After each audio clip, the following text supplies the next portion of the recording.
చేస్తున్నారు. అసలు ఆ ల్యాబ్ ఎవడ అమ్మన్నాడని మాట్లాడుతున్నారు కొన్ని ఛానల్స్లో.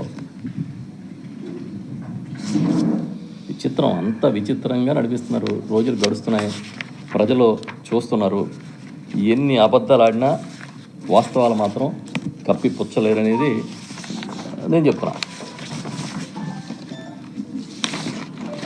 సో ఇంత దారుణంగా రోజువారీ రాజకీయమైనా, రోజువారీ అబద్ధాలైనా, ఇవాళ ఏ అబద్ధం వస్తుందో చూసుకోవాలి మనం. ఇవాళ ఏం బుర్ర జల్లుతున్నారో రెడీగా ఉండాలి కడుక్కోవడానికి.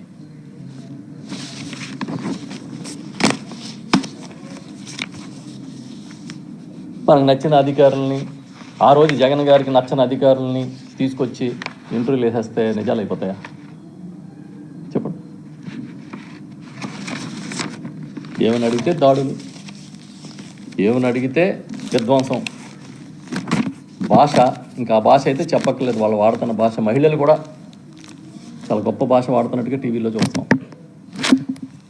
వాళ్ళు అంబటి రాంబాబు గారి దగ్గర, ఇంటి దగ్గర గొడవ కన్నా ముందు గొడవ దగ్గర మహిళలు ఏం మాటలు మాట్లాడుతున్నారో తెలుగుదేశం నాయకులు ఏమైనా చూసుకుంటున్నారా మీరు?